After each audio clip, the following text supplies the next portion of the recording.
Imagine you hire this brilliant research assistant, top of their class, absolute genius. Right, the perfect hire. Exactly. So you give them a complex project, but instead of actually going to the library or, doing a basic web search to find the most up-to-date data, they just sit at their desk, stare at the wall, and confidently make up the answers. Which is an immediate firing offense in the real world. Oh, 100%. Oh, Or worse, they go to the library, look up the exact same book 50 times in a row, and then come back and hand you a blank piece of paper. You'd fire them on the spot. yeah, you would. But right now, that so-called lazy assistant is, well, it's the state-of-the-art AI running on millions of our devices.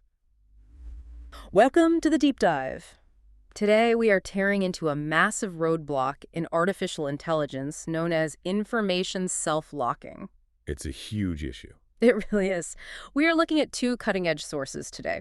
First, an October 2025 paper out of the University of Virginia on how AI search behaviors are fundamentally broken down. And then we've got a brand new March 2026 study along with its companion video that exposes how these interactive AI agents develop multi-turn amnesia. And honestly, extreme stubbornness. Yeah, that's the perfect word for it, because this transition we are in right now is critical.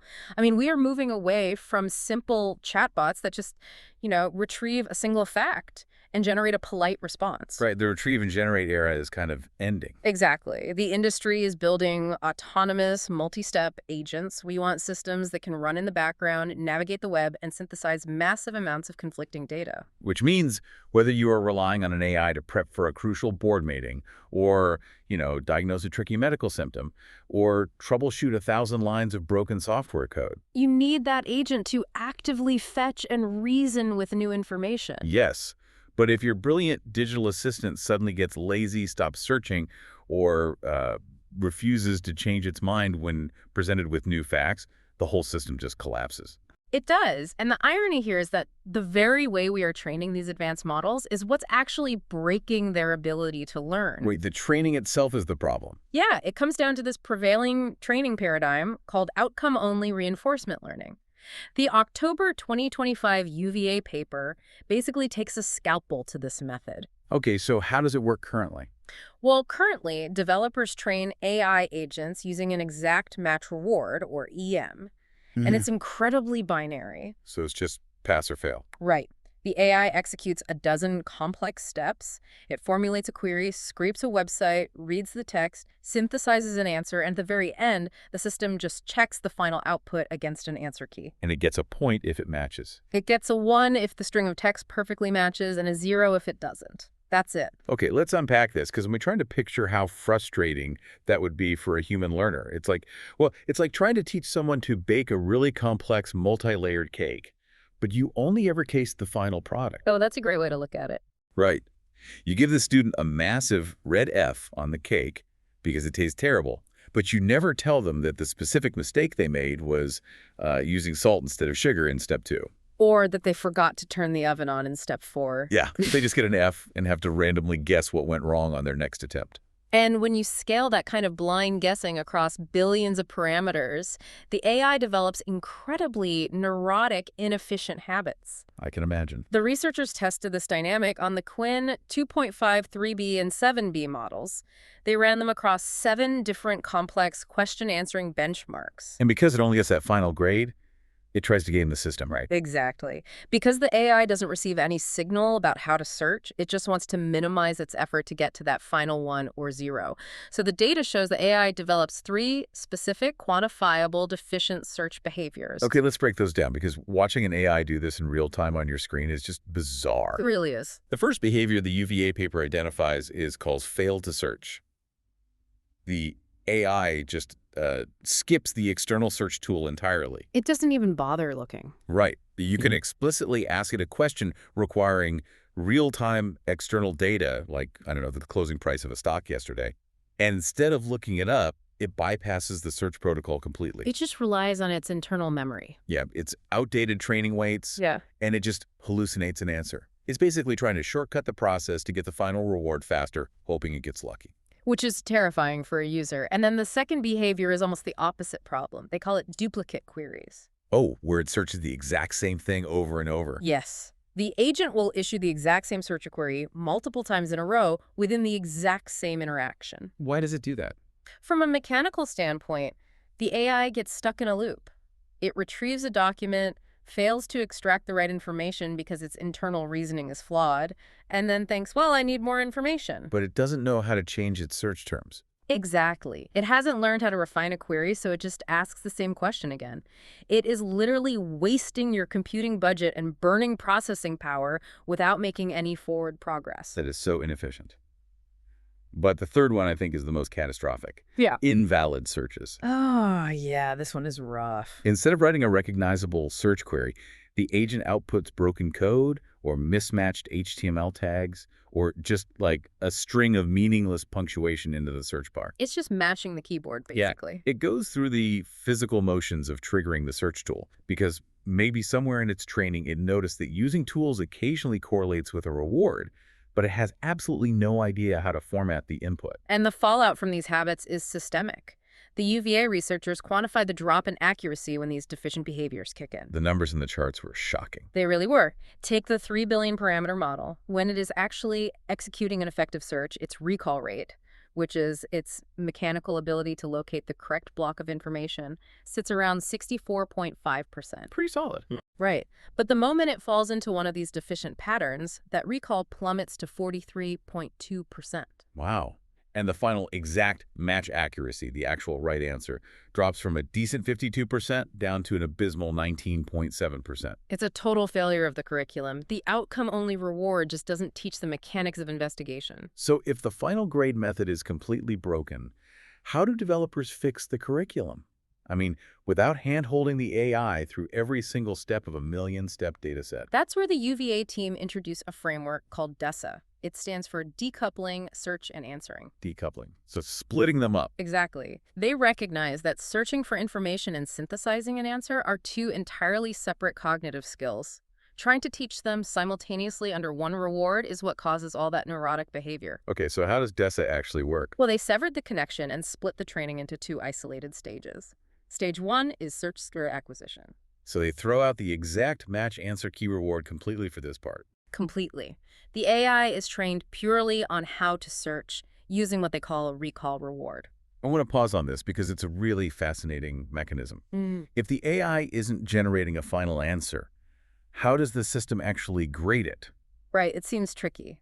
But the paper explains that the system just looks at the raw text the AI pulls back from the search, and it checks if the underlying factual keywords are present in that text dump. So the AI doesn't have to write a polite, synthesized sentence. Not at all. It just has to find the needle in the haystack. It allows the neural network to adjust its weights specifically around the mechanics of query formulation and document selection. So it learns the physical act of investigation without the pressure of drafting the perfect final response? Yes. And once those pathways are solidified, the training moves to stage 2, which is outcome optimization. This is where it actually gives the answer. Right. The agent is handed that high-quality, retrieved information, and now it is fine-tuned to use it to generate the correct final answer using the traditional exact match reward. And the results from splitting this up are impressive.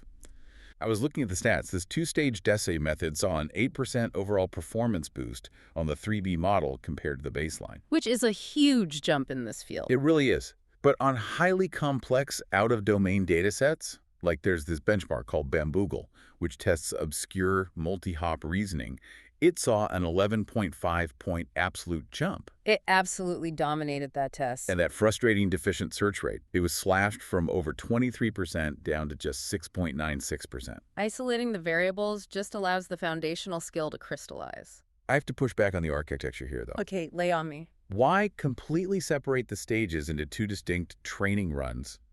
That seems, I don't know, computationally expensive. Why not just rewrite the reward function so the AI gets a half point for retrieving the right document and another half point for getting the final answer right, all in the same session? Wouldn't that teach both skills simultaneously? Yeah, exactly. Well, the UVA researchers actually tested that exact simultaneous hybrid approach, and it completely failed. Wait, really? Why? In machine learning, mixing multiple dependent rewards simultaneously creates what they call confusing optimization pressure. Confusing optimization pressure. Yes. Okay, let's ground that term. Sure. If we go back to your cooking analogy, imagine you were trying to learn how to finely dice onions and how to perfectly temper spices in hot oil, all for a single soup recipe at the exact same time. Okay, a lot going on. Right. The instructor tastes the soup and says, "This is terrible, -5 points." You don't know if the soup is bad because your knife skills left the onions too chunky, meaning they didn't cook down, or because your heat was too high and you burned the spices. Ah, the feedback is tangled because the tasks are sequential. Exactly. You cannot temper the spices correctly if the onions aren't chopped properly first. So if the AI gets a low score in a combined reward system, it doesn't know if it failed because its search queries was bad or because its reading comprehension of a good search query was bad. Precisely. Furthermore, AI models are notoriously lazy optimizers. They just want the easiest path to the points. Always. When you combine the rewards, the model often figures out that it's mathematically easier to just get really good at guessing the final answer from its internal memory to secure the answer half point, rather than expending the computational energy to learn the complex mechanics of the search half point. Oh, wow. So the decoupling really is mandatory. Yeah. It forces the model to master the knife skills before it is ever allowed to touch the stove. Exactly. Okay, so that structural fix makes total sense for these single-shot Q&A tasks. Mhm. The AI asks a question, gets a document, gives an answer. Right. But most real-world problems aren't a single Google search. Like, if I'm using an AI to debug code, my first search dictates my second search.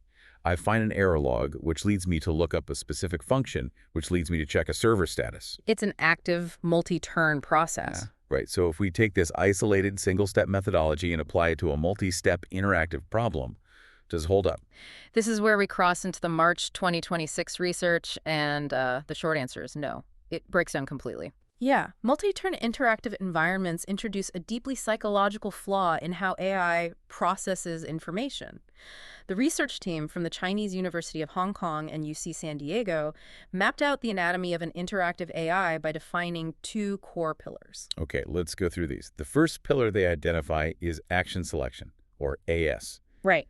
This is the outward-facing mechanism. It governs the actual decisions the AI makes, what questions it asks the database, what code it executes, or what follow-up question it asks the user. Exactly. And the second pillar is belief tracking, or BT.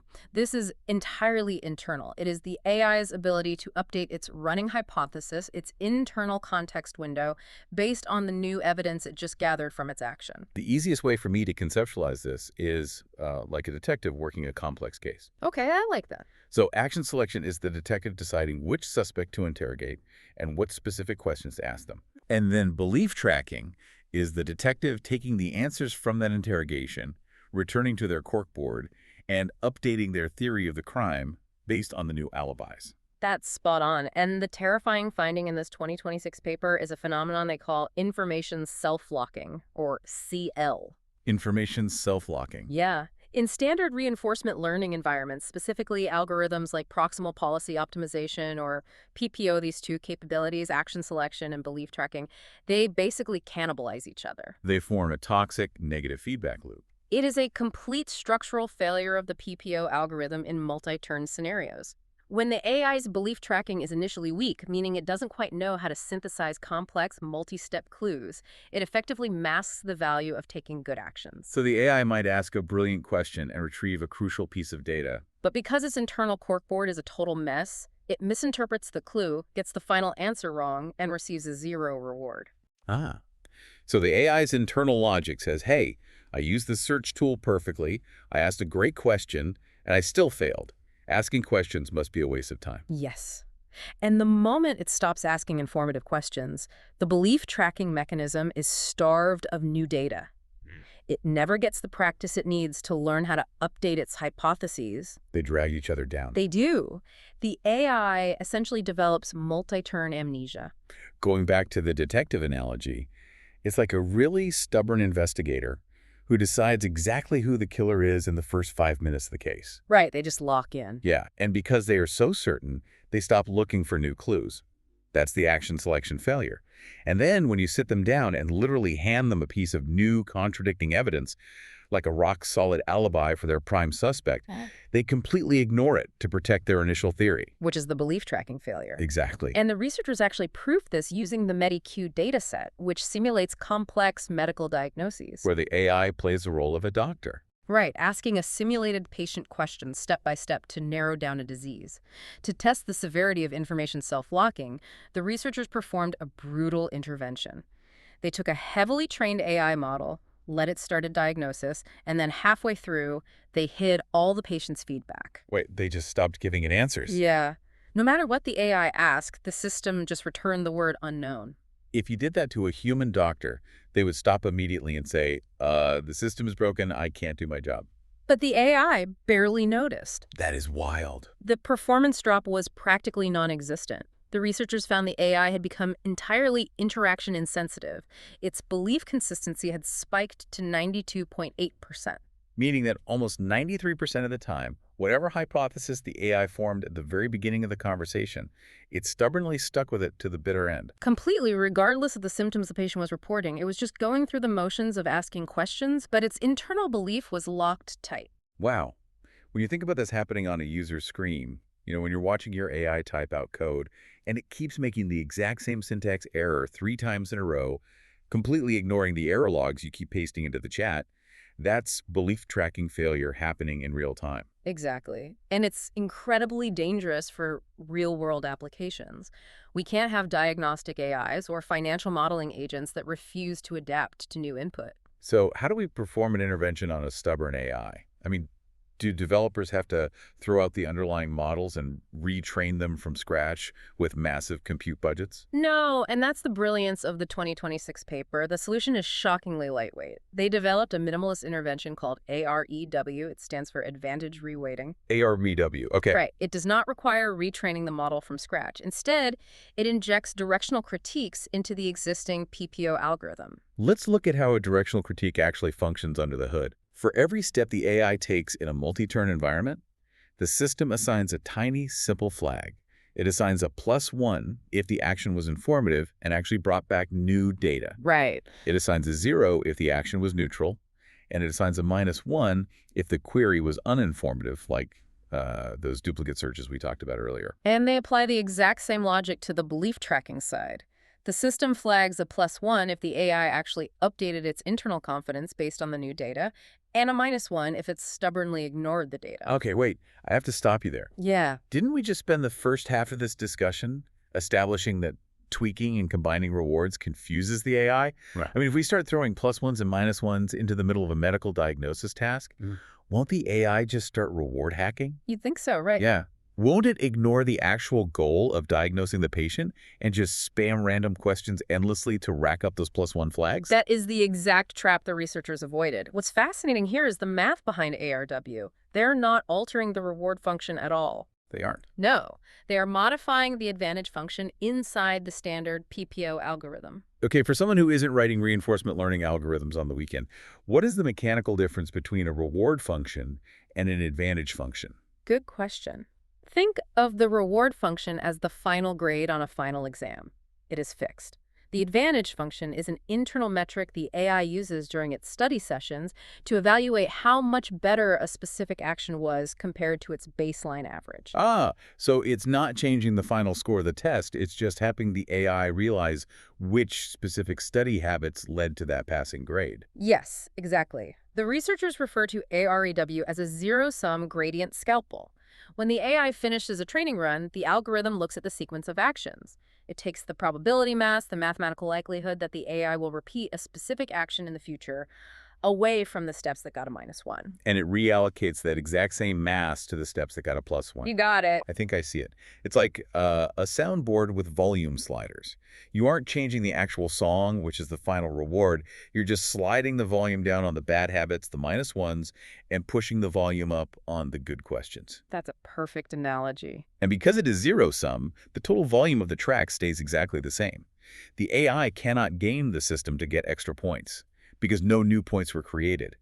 You are just shuffling the weight of the existing probabilities to explicitly highlight good behavior. It alters the gradient updates of the neural network without touching the environmental reward at all. It is a tiny modification, literally just a handful of lines of code injected into the advantage shaping function of an existing pipeline. And that's enough to fix the amnesia. It completely shatters the negative loop of information self-locking. That is incredible.